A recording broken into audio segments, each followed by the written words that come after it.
Good afternoon, everyone. How's everybody doing? Welcome to a joint hearing of the Education and Culture Committee and the Transportation and Environment Committee. We are so eager to hear the update on the Kids Ride Free program. We're very proud of this program. A year ago, we were sitting downstairs and hearing a briefing from some of our great student activists, including Zoe Tasheyev, who's here, I think, from Councilmember Glass's office, who shone a light on the challenges facing our students when they're riding buses, and you all have responded, and we're really happy to hear more about how well the program's going. So with that, Mr. Chairman Rice, do you want to say anything? No, you've already covered it all. I just really want to thank all of the advocates, especially our students. That's oftentimes what happens when it comes from our community. The great ideas that we can run with and support. I want to thank Councilmember Glass for his leadership as well, and really bringing this to fruition and pushing this across the finish line. So I just want to say thank you to everybody involved. Well, great. I'm Dan Hibbert, the Division Chief for the Montgomery County Department of Transportation, and we are very excited to be here. With me today is Phil McLaughlin, our head of our planning group, and as well our partners, Todd Hawkins with Montgomery County Public Schools.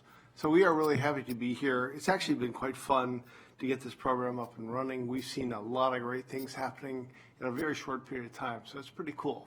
So we're just going to give you a brief overview and kind of give you a sense of what's happened with the program, but let's get started. So the program started in the late 90s, and it was from 2 p.m. to 7 p.m., and it was just for the afternoons, basically. And it was an intent to get the kids opportunities to use transit after school. And then we did expand the program along with Metrobus until 8 p.m. So here's where the history so far. Prior to July 1 of 2019, the average ridership was between 5 and 7% kids. So that, it's a good representation, but we thought, I think with this program that we'll expand it.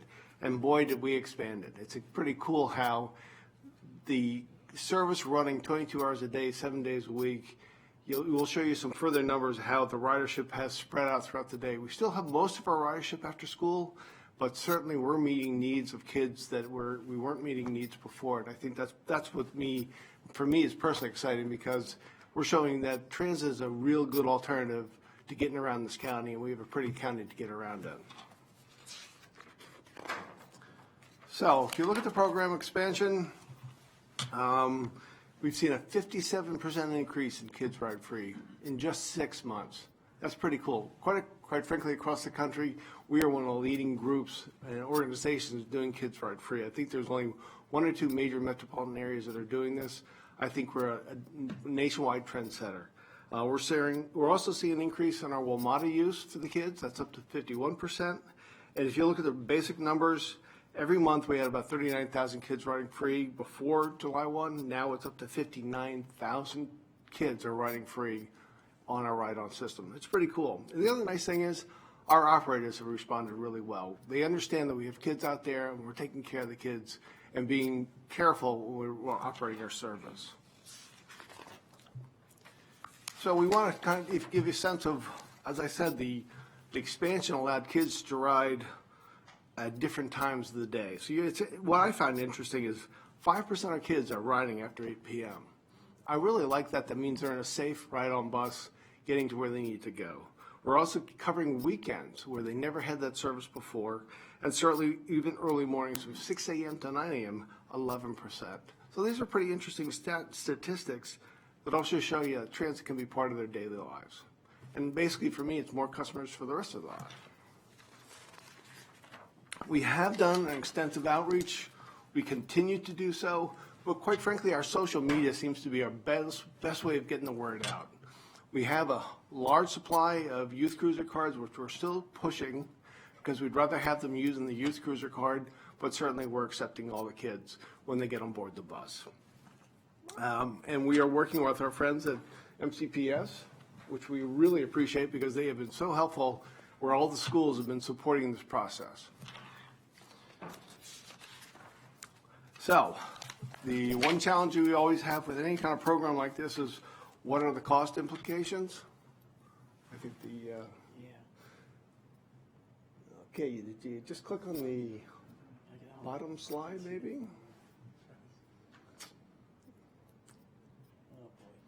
Now you're doing it.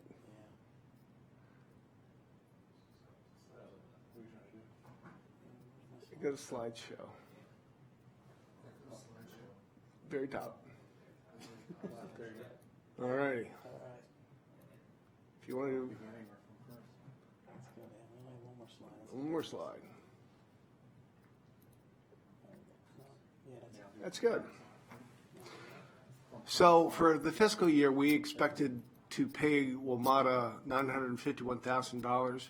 Looks like it's going to come in around $965,000. So given all the variations in riders and so forth to come in that close on a budget estimate, I have to give credit to Phil and his team. They really came up with those numbers, and that certainly allows a comfort level for me as we move forward in the budgeting process. We are looking at probably an increase of about 725 from 600,000, but it's still too early to know. I mean, we have the issue of foregone revenue, and we'll talk a little bit about revenue. Unfortunately, we still struggle like every other transit operation across the country that is trying to keep riders and get new riders. We have seen a decline in our regular riders, but because we have kids riding free, for the first 6 months, our ridership is up slightly by about 1%, which I'll take, because that means I've got more people inside a bus, reducing greenhouse gas emissions. But overall, we're looking at probably our revenue has gone down for the last 3 years, but that's quite frankly due to the ridership decline. But overall, we are really excited about this program. I think it's been effective. I think I like to say we're part of the fabric of this community, and Ride-On has now just become a bigger fabric.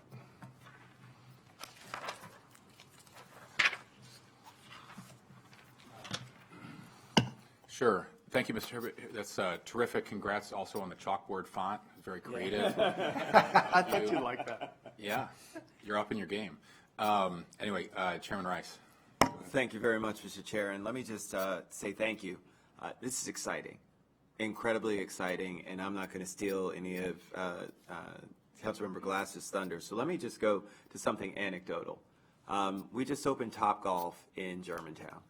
500 brand new jobs there in the F County. The majority of how those students, which is about a quarter, they've employed students from both Seneca Valley and Northwest High School.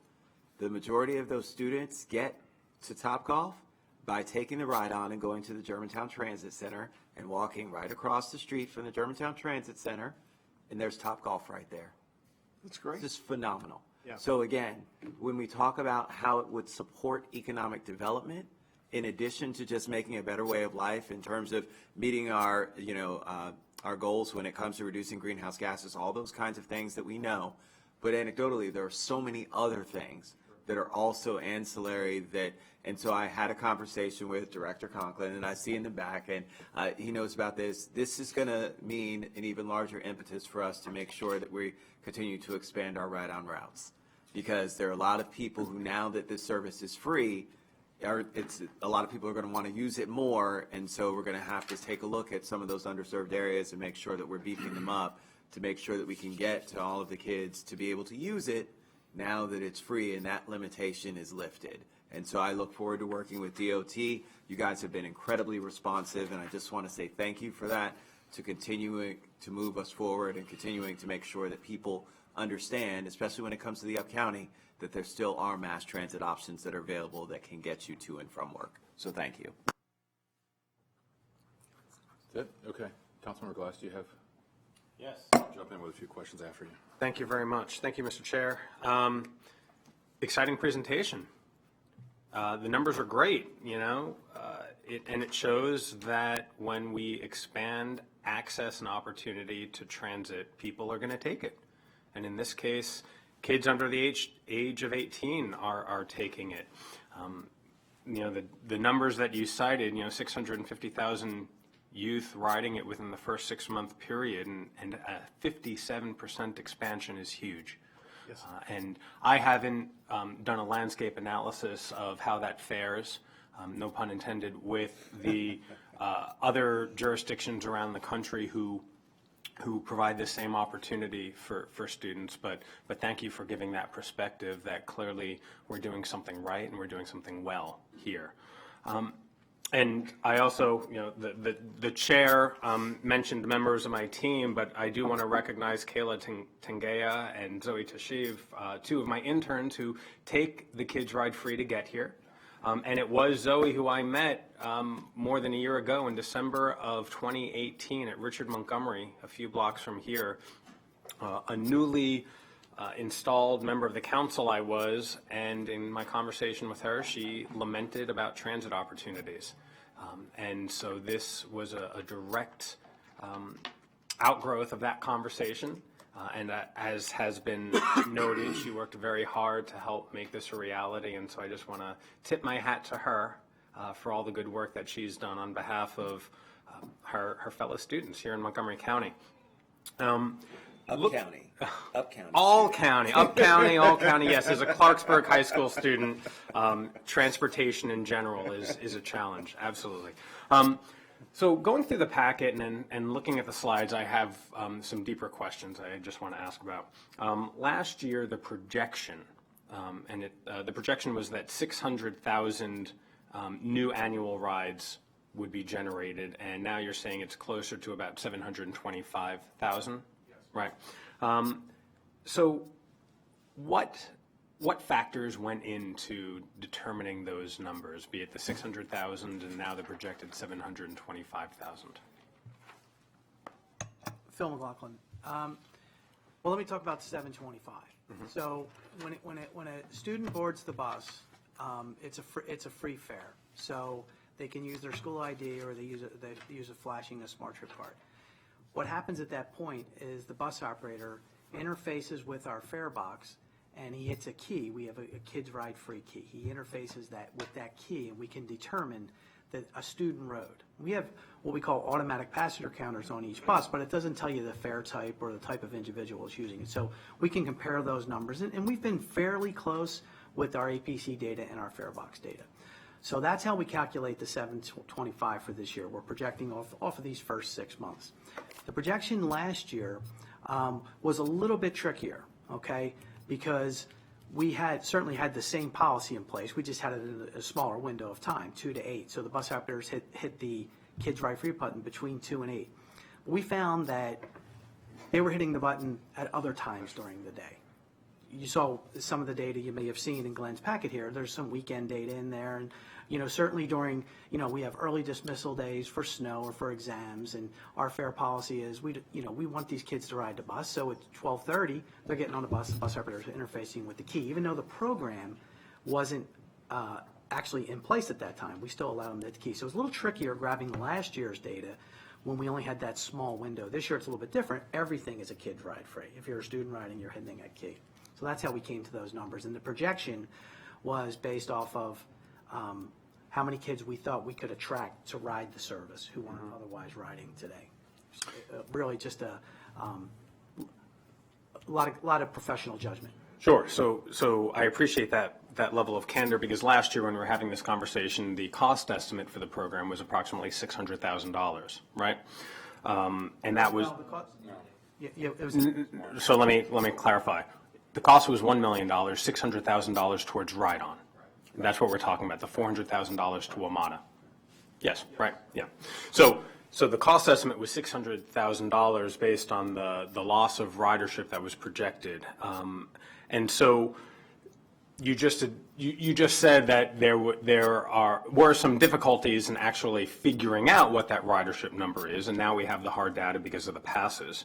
So do we know how many students were actually riding it in the previous year compared to now? We have ridership increase that you've shared. I'm just trying to figure out what that increase actually is and how many students were paying for it previously who are not paying for it now. What is that delta? Because ultimately that's how you came up with that $600,000 figure, which now you're saying is needs to be increased. So I'm just trying to figure that out. Well, we certainly had hard data for 2 to 8. I mean, we had that number. But the other day, the other times of day is when we had to use some good judgment, and based on almost anecdotal evidence that operators were hitting the fare box, at 9 a.m. in the morning and so forth. So we had to build off the 2 to 8 data mostly because, and quite frankly, if we've looked at our numbers now, we're still in the same roughly 60% or so the kids are riding from 2 to 8. So our challenge was the other 40%. How was it spread out throughout the day and throughout the week? And we had to make some rational judgments based on, there'd be times when we see where some of these routes would get kids on it and the operators are clicking away, even though it wasn't 2 to 8. So we had to kind of make some, it's almost a sampling data process to come up with our estimates. Diving again back into the data, without using, according to the staff packet, and thank you, Glenn, for this, without the Kids Ride Free, the information is that ridership would actually be down 2.2%. And that over the last 2 years, fare collection for ride-on has been down 5%. So I'm trying to figure out if that deficit is actually due to the lost revenue from an increased amount of kids utilizing this program, or if it's just for general ridership declines in general. It is a combination of both. We have some foregone revenue, so when a kid would ride at 9 o'clock in the morning last year, in theory they would pay. A lot of times, quite frankly, they didn't. We took care of the kids. But we have seen a decline in ridership across the board. And so we have seen an overall ridership decline. Good news with the kids riding free, we're actually back in the positive. But if the kids weren't riding, yes, we'd still see that reduction in ridership, which also means a reduction in revenue. So over the last year, over the last 9 months, I've expressed skepticism over the cost of the program, and I'm going to continue to express some skepticism because it seems that there's a mix of general ridership decline mixed with student increase of 57%. And the cost of the program wasn't to perpetually make up that delta for new students who are going to be opting to take the bus. It was to cover the cost of the lost ridership, for which you've admitted we didn't really keep good records of. And so now that there appears to be more students taking Kids Ride Free, I'm skeptical of the argument that we need to start paying more for the program. The buses are still operating. Based on the information that we have, there is no capacity problem. There's no increase in the size of the fleet to accommodate that ridership. So why demand more money for this program for the ride-on? On a positive note, May of this year, we'll start our new flash service in the US 29, running express service from Burtonsville down to Silver Spring. We anticipate a significant increase in our ridership throughout that whole program. The other thing is we're also seeing WMATA is looking at seriously cutting back service as they go through their budgetary process.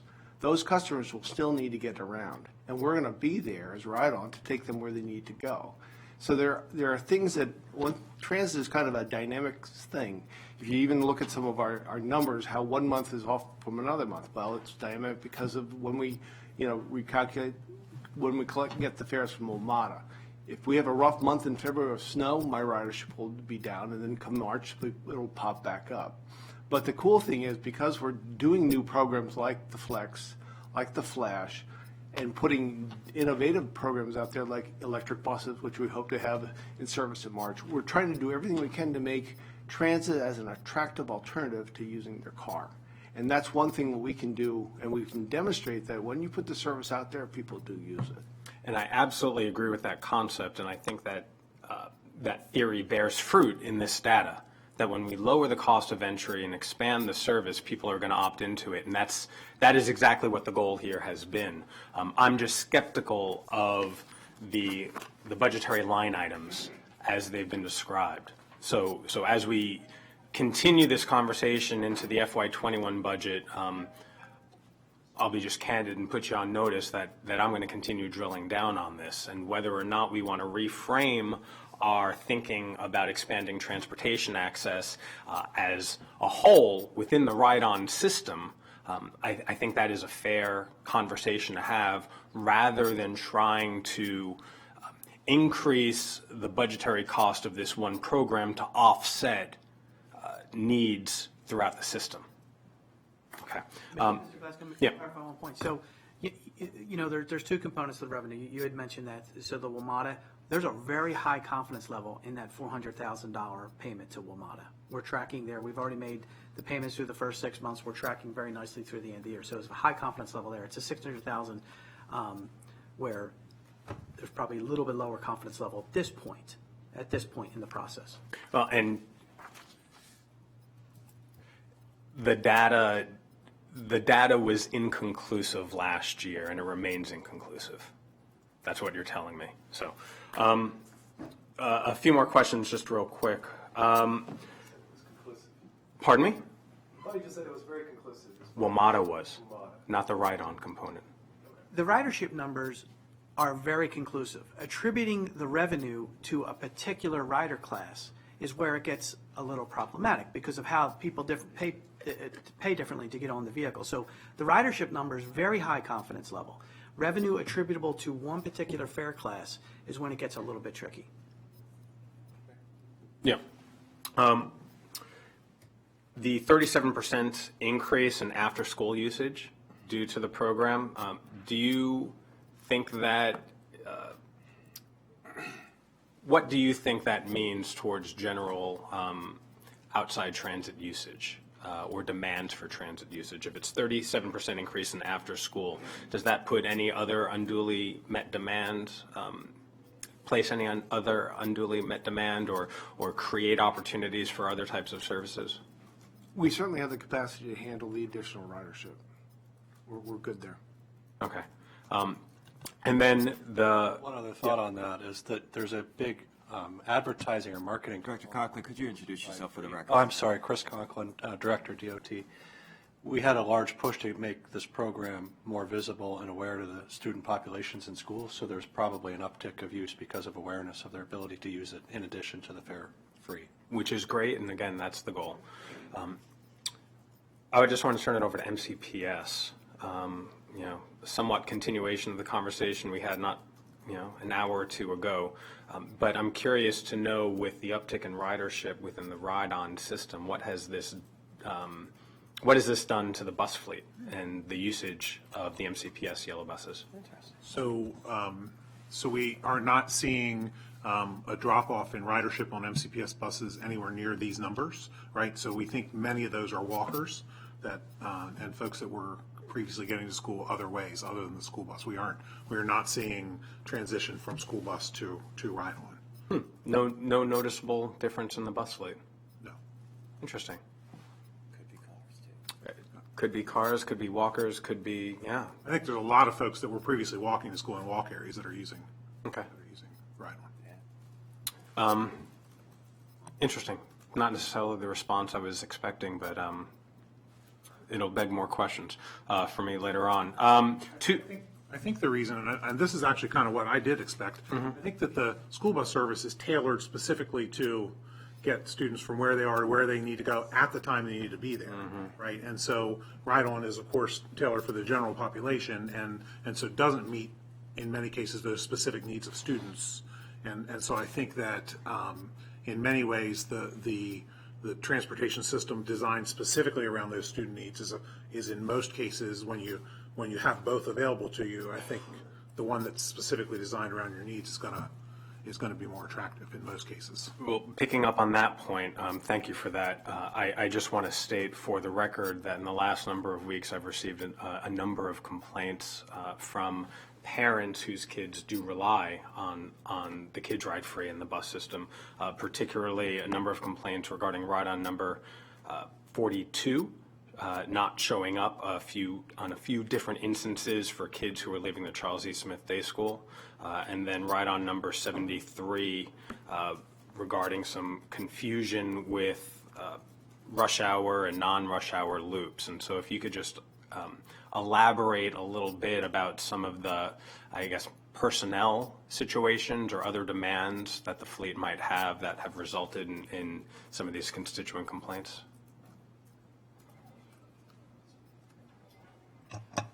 Well, let me address the Route 73. I received a letter from a fellow named Mr. Stone, who was representing his daughter who rides our service. And she had an operational issue, which our operations chief addressed with his team. And he also made a suggestion in his letter that we create this particular loop route. The route was not originally designed as a loop route. We went through his suggestion, went through our resources available, and we're going to implement the suggestion. Slight modification from what he had suggested, but we're going to implement that. In fact, I sent him a letter just the last day or two, and I spoke to him as well, and he was pleased with that response. Good. I'm pleased with that response. Okay. The Route 42, I do know of the operational issue you're talking about in the afternoons around 4 o'clock. Our operations chief is aware of it. I know he's been working with his team as well to ensure service reliability there. Okay, thank you. If I could just chime in on the issue of the missed trips. We have an all-out press to reduce the number of missed trips. We've been working hard and have been driving down the number of missed trips. We're instituting some new rules with our workforce that are going to drive down unplanned absences. We've been working, if you follow our overtime, we've had a little bit more overtime than expected because we've been keeping people on to cover these missed trips. It's a really important issue to us. It's perhaps the biggest break in customer service that we can have is when you're expecting the bus to come and it doesn't come. With the Kids Ride Free program, we're recognizing it has an increased impact on safety. So we are doing everything we can. In fact, it's probably Dan's top operational priority to get this number down because it is a really serious concern for us. Can I follow up on that real briefly? You used to have, maybe you still do, have what they call tripper buses. I mean, buses that could be put out on the street if there's a bus that's broken down or somehow it's overcrowded and you need to fill in the gap in the system so you don't have as many missed trips. Are you That's comfortably? one of our strategies. We anticipate putting strategic buses scheduled into the system for our September work pick, because we look at our schedules 3 times a year. Right. And so this is an opportunity to put those back in, because they're a real great way to effectively deal with things like when you have an accident and a bus is delayed. Get another bus out there to pick the customers up. Okay, thanks. Last question I have for you is one that I've received from members of the nonprofit community, particularly those who engage in positive youth development and working with specifically disconnected youth who aren't in the schools, but whose clients would benefit from this. And so are there any conversations regarding those who aren't within MCPS to participate in this program or think about the criteria a little bit for those who are disadvantaged and might need some transportation support? The simplest way is to go to your nearest library, and you can get the youth cruiser card, and you're good to go. There you go. Thank you. Mr. Chair, I just want to thank you for chairs for scheduling this conversation. In the last 14 months or so, this is the most substantive conversation we've had actually on ride-on. And so there's a host of other things I'm not even going to get to because I want to keep it on topic, but would enjoy another conversation at some point in time. Yep. Thank you. So in mind. A few more questions. Let me. I need to run in like 10 minutes. Dan, I remember the hearing well, and you couldn't come up with any, not that you were trying to come up with any downsides, but just in thinking about the implications of the expansion of the program. One thing you thought may be a possibility was a rise in disruptive behavior. I noticed that there's no significant operational issues. Does that include there's no been more? I'm pleased to report there has not been a rise in disruptive behavior. The kids, I think, are appreciating the opportunity to get around for free. Great. Touched on the outreach, but can you comment, I want to break it down a little more. Todd, MCPS did outreach around this. I saw it on the webpage and in some newsletters. Anything else? Did it go home in backpacks, or are there any ways in front of you that you could use to expand this? I think it was pretty exclusively electronic. Okay. And not paper, and we did it in social media and webpage. We did it I think we did it out to .NET accounts, to individual students and parents. Did it every way that we could think of putting it out. We did it we did it in a back to school push. We did it several times. We did it when there was a consideration of the not being able to use the ID anymore. We did it at that time about getting the youth cruiser pass. That's not an issue right now. So we pushed it out in every way we could think of, and we are continuing to do that, including looking at giving schools, we will be giving schools information about, just in case they don't know which particular routes serve their school and what the opportunities are they can share with students. Great. Okay. Thanks. And you're continuing, you said. Yes. With new generation of students each year. Do you happen to know, I know I raised this at the hearing, but whether REC got information out in time for the summer or the libraries? Does anybody know? The focus has mostly been on schools and Right. libraries. Right. And has DOT reached out to PTAs? Oh, absolutely. You have? Yes, Okay. we have. Terrific.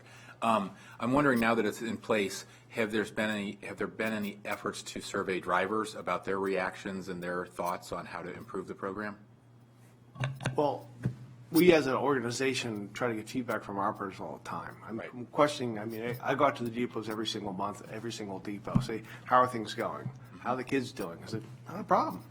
It's I think because we had the program in place from 2 to 8, it really wasn't that big of a change for them. And the kids understood, and the operators know how to take care of kids. These are our customers, and I want them customers for life, as they say. Thank you. Do you have any plans to survey student riders? One of the things we said at the time we expanded it was we wanted to train and attract the next generation of riders. Some of these people will hopefully become paying customers in the near future. Do you know what percentage are seniors? And do you know, I'm also wondering why they became riders. Was it that they became newly aware that we have a program like this at all and that there's a ride-on that goes to their school, or were they really attracted by the lower fare? I think a survey is a great idea. As we go forward, we need to kind of get a sense of how can we better improve the program, because I'm always looking ways, how can we make transit better in this county? And a survey is a great idea to kind of get a feel for what they're thinking and what we can do to improve, because they're pretty sharp on how the system should and shouldn't work, and they'll let us know. So I think we'll certainly consider that process. And now that it's in place, are you looking at better aligning bus schedules, ride-on bus schedules with school dismissal times? And We haven't, since the program had been in place between 2 and 8, so coordination with the afternoon schedules was pretty much in place, right? If there was heavy demand at that time, we had over the years added more service.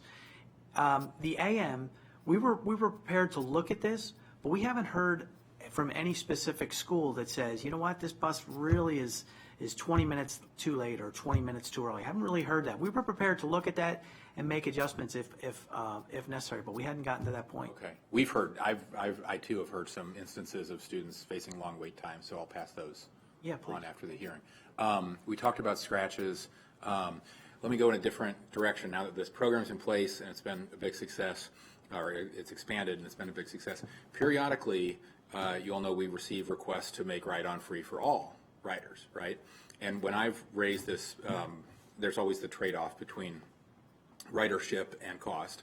And when I've raised in the past why we haven't tried this, even on certain corridors or something, the answer, Dr. Orland, you've looked into it a little bit and said, well, right now, it doesn't cost much now. The fares are low. That's probably not a significant deterrent, and the increased ridership wouldn't necessarily, pay for itself. But in light of this, it seems like we might want to at least study what would be the ridership implications and benefits to. My recollection was that it was about $40 million. It was a cost between lost foregone revenue that we're already collecting. 20. Not anymore. 40. That was a couple years ago when we asked about this. Oh, WMATA, that's why. And then making it free for Metrobus in the county too, because for equity reasons, we want to treat Metrobus the same as Ride-On. We can look at that number. We can see if it's a better number. Maybe it's not as much as 40 anymore since revenue's dropping, but it's still going to be a big number. I have a little bit of input on that. I think one of the, like I talked about before, I think many of the increase in student riders is coming from folks that were in walk areas before that, like taking Northwood as an example, right? There's plenty of kids that live along University Boulevard that walk to Northwood. Well, there's a route that comes right down University Boulevard that could save somebody a mile or a mile and a half walk. And so I think that I think many of the new student riders are folks that had a reasonable option before, right? But now suddenly that they weren't willing to pay the relatively low fare to get the convenience of not having to walk that mile or whatever, and are jumping on instead. And so I think that when you look at the increases in students because the fare went away, I think that it might be comparing apples to oranges, because I think many of these student riders had a fairly reasonable way to get to school in terms of walking, compared to many of their other riders who were going like an unwalkable distance. Right. Could I ask? On the flip side of that argument would be also that there's not the social benefit in taking a walker off the street and giving them a more pleasant ride, maybe. There would be the social and transportation benefit of taking a car off the street if you had a free bus that was available. But go on. Just follow up. You mentioned walkers, but has there been any reduction in parents driving their kids to and from school, or students driving to school if they're high school kids, based on this? So there's not good data, outside of the ridership numbers and to make that comparison. We recently worked with the Planning Commission to do a survey of how do you get to school. If we'd have had baseline in that before we did this, we might be able to make that comparison. But there's just not good data on the folks that don't ride school buses and how they get to school. Because if that were happening, that'd be real positive. Yeah, sure, absolutely. Reduce But prices and less travel. But it varies so much as a parent of a child who has a job at Topgolf and who drives her, who rides the bus sometimes, who gets dropped off at school sometimes. It varies depending on the day, depending on our schedules, all kinds of, there are so many variables that go into parents and their children, especially as they get older, that it makes it really difficult to get actual quantifiable data that's reliable, because it changes based on weather and all kinds of things, whether she's in cheerleading this time or whether she's in the musical or whatever. There's just way too much that's out there. Well, it varies in any kind of trip generation calculation or anything else. It varies totally by time of day or days a week or individual people. But if you have a large enough sample, it can still be statistically reliable. But the question is, particularly on a system-wide basis like MCPS. But you're right. If you didn't look at it beforehand, there's no way of comparing it. So I'm embarrassed to say that we'll just never know. Up in Frederick County where I live, my kids all had very reliable school bus service that came. We live on one of those streets you can't walk along, so it came right to the end of the driveway, and my wife drove the kids to school every day. Even though all I know about how much safer they are on the school bus and being the director of transportation, she drove them. She actually liked the focus time, those few minutes in the car that they got to spend together, just the two of them, and she actually liked that. And we have schools like Magruder High School where virtually everybody is eligible for a bus, and there are hundreds and hundreds of cars that come there every morning to drop kids off. Todd, I think the key takeaway is that you are a smart enough man not to argue with your wife about that.